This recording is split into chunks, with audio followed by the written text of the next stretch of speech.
Hi everyone, my name is Rachel Plouffe. I'm a postdoctoral associate with the McDonald Franklin OSI Research Center and the Department of Psychiatry at Western University. And I'm going to be discussing the validation of the mental health continuum short form among regular and reserve Canadian Armed Forces personnel.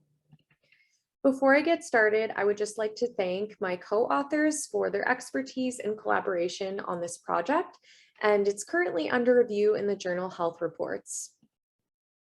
Compared to the general Canadian population, Canadian Armed Forces military personnel exhibit higher prevalence of depression, anxiety, and post-traumatic stress disorder.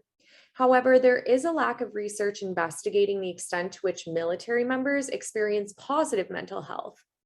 One of the most commonly used measures of positive mental health is the mental health continuum short form developed by Keyes. It has strong internal consistency reliability, good convergent and discriminant validity, and a robust three-factor structure representing social, emotional, and psychological well-being.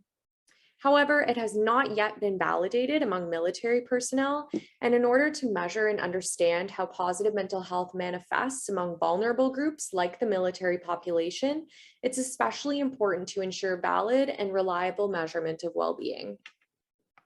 So our goal was to assess the internal consistency, reliability, convergent validity, factor structure, and measurement invariance of the mental health continuum short form among representative samples of regular force and reserve force Canadian Armed Forces personnel. We used a cross-sectional nationally representative sample recruited by Statistics Canada called the Canadian Forces Mental Health Survey, and it represented 8,200 Canadian Armed Forces military members, and the weighted samples represented 64,400 regular and 4,460 reserve force CAF personnel. We chose variables for our convergent validity assessments, including life satisfaction, self-rated mental health, sense of belonging, social support, psychological distress, and difficulties due to health conditions. So overall, we found strong evidence for internal consistency reliability with Cronbach's alphas ranging from 0.81 to 0.91. And we found that the three-factor structure was replicated across regular force and reserve force members. And these three factors represented social, psychological, and emotional well-being.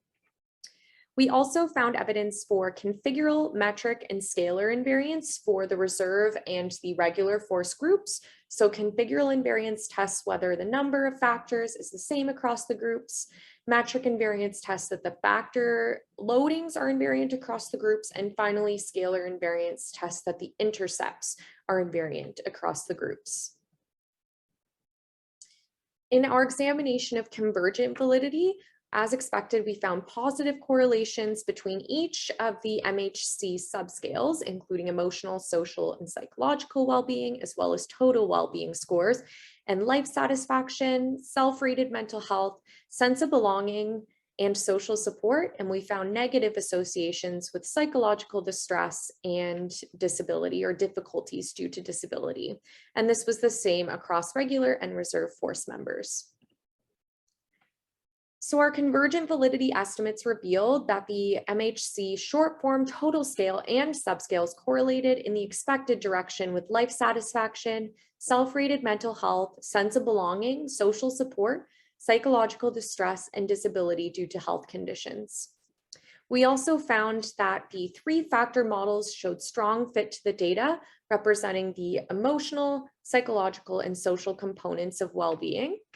And this is consistent with past validation studies of the MHC short form in samples from Canada, South Africa, the Netherlands, the United States, Poland, etc. There's many more.